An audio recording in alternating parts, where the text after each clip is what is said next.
However, I feel like whether you're a male therapist or a female therapist, it is good to read books like uh, How to Menopause by Tamsin Fadol, The New Menopause by Dr. Mary Claire Haver. I've heard of that one. Yeah. She's definitely, a good starter resource.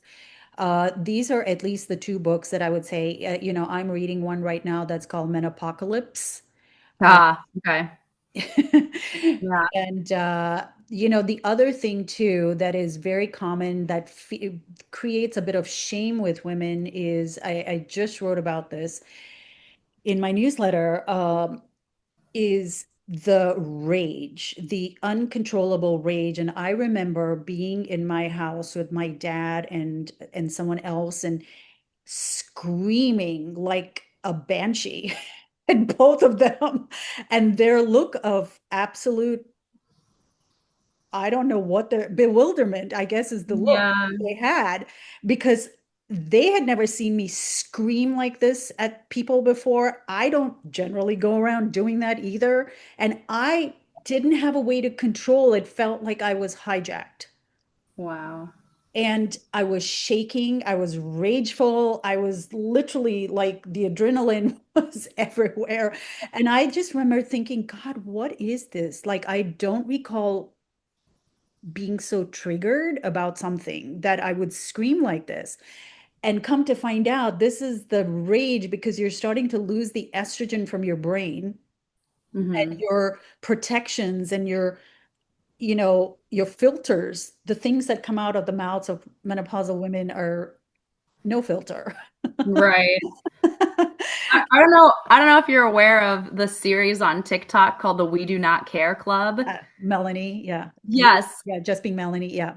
So much of the stuff you're saying is making me think about that of just like the way that people experiencing menopause relate to the world like changes, and there's all this just stuff about like I don't have the same ability to be polite. I don't have the same ability to like fawn or to people please or whatever else. And it's not just that. I'll tell you what changes. You're okay. So we'll start with the anatomy changes, your cognitive abilities, and the brain fog, which a lot of women come to me and say, is this the start of dementia? I'll just quickly say no, but it creates concern. So your mental uh, abilities shift a little bit. Your emotional abilities shift. You start questioning who you are. So your soul is looking for a sense of purpose again. Mm. When your kids leave or when your career feels boring and you're no longer going to tolerate, the tolerance level starts to go down. Mhm. Um, and the I don't care level starts to come up. And so you truly feel also there's an exhaustion because at the cellular level, the mitochondria are also affected. So your energy seems to drain very easily, right? I just had a conversation yesterday with a friend of mine whose friend, she's trying to get her to talk to me, but the girl has just no energy to even show up. So she's Mhm. been canceling events that are social. So she's saving her energy just for her job and job events and can barely meet her friends. And I think it catches women off guard because women like to feel like they've got a control of things, right? I've got four kids. I've got to manage Right. their schedules. I've got to, meetings and clients. And this is something that menopause is like, you know what? I'm just going to sit on the break until you're on board with me.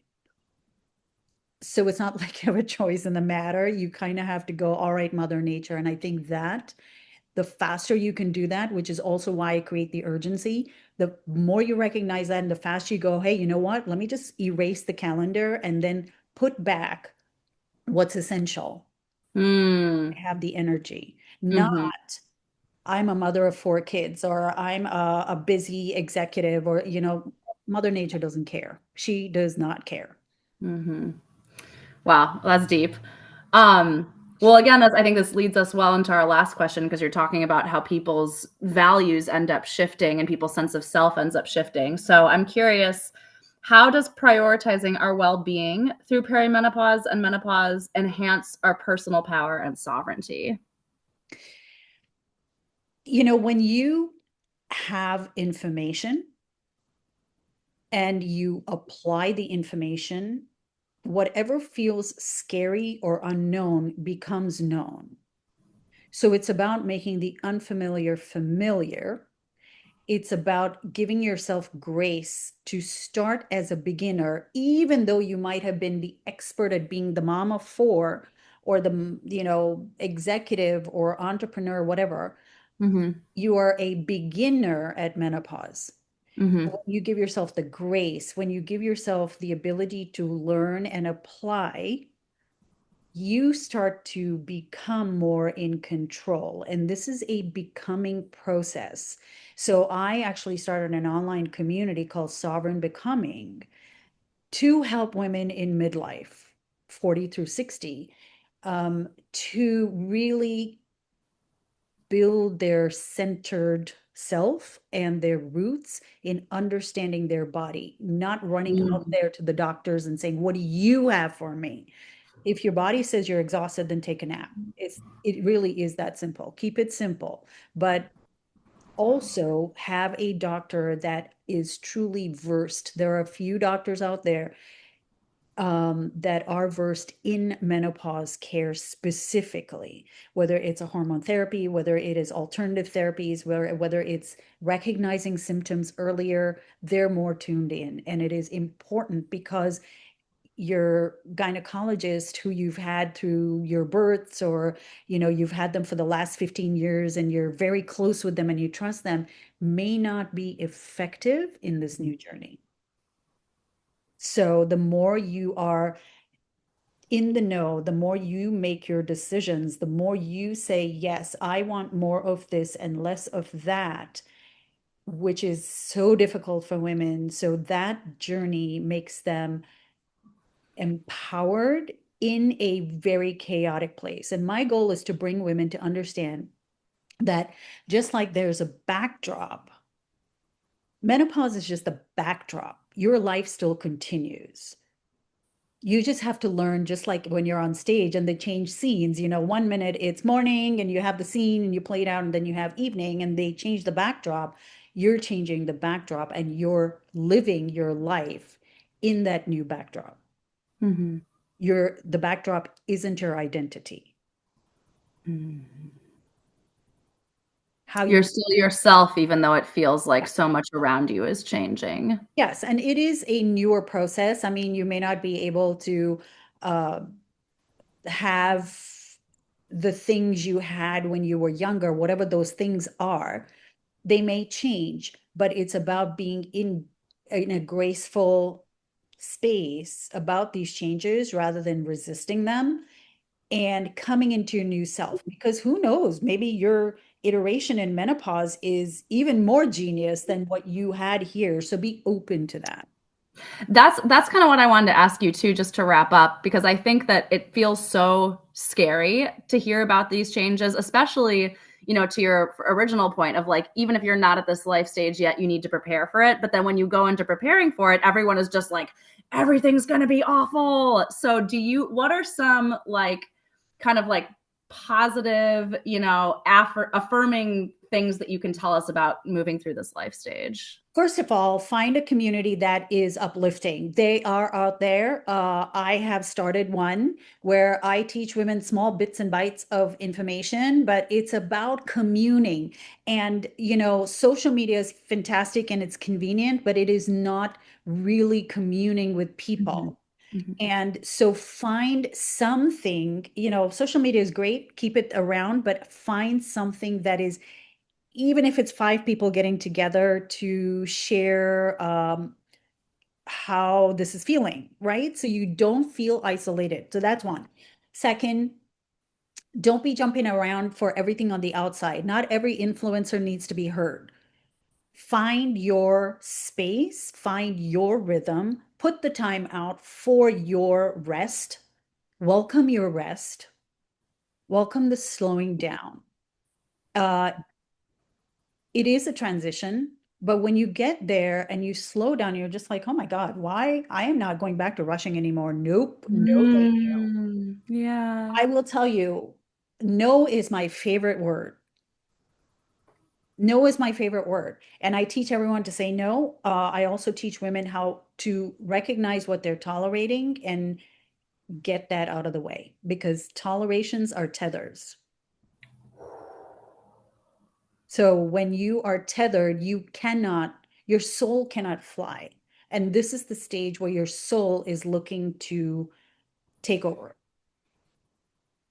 So that is something that no gynecologist is going to sit there and talk to you about because they're one, too busy. Two, they're barely going to answer your questions about how to take care of your symptoms. So, nobody really says stand back and look at the backdrop. If it's a winter backdrop, you don't want to be wearing your sleeveless dress on stage. Mm-hmm. So dress accordingly, like live accordingly. Like don't be like, oh, I want to. Nobody goes back and says, I want the jeans from high school. You can, but reality is a little different. The jeans from high school, one, may not even look good on you, and two, we're just not going back to that size or style or whatever. Mm-hmm. So it's who are you currently and focus on that identity. And that is where you feel empowered and where you choose what is uplifting for you. You make your rules, something that women don't know how to do, and really find your tribe that helps you feel safe and supported in becoming you. Mm. Wow. Okay. Thank you. That was amazing. I feel inspired. I feel like I have a better understanding of what to look out for, what to be aware of, both in my own body and the bodies of my clients. Um, and yeah, you just have so much knowledge across so many things. I do want to say one thing, just because we only have a few minutes left in our meeting. Well, we can actually pause the recording for now, and then we'll finish on our own. But so thank you, Marelda. Thank you so much. Anything else you want to add? Say where people can find you. You can find me actually if you go to Instagram. I'm under Decide to Heal, but I'll be moving pretty soon to Sovereign Becoming. So I've got two profiles going. You can join either one. And then it's really about getting on my email list because I think right now I'm really focused on getting the information to my people that are in my in my space already. And then, I have other resources that I can share when people are online with me or are in my email list where they can get additional resources and where they can join the online community as well. Cool. Okay. Well, we'll have that. We'll have your email. We'll have your website where people can sign up for your Yeah. email list linked in the newsletter, as well as your Instagram. Yeah. Okay. Thank you. Yeah. So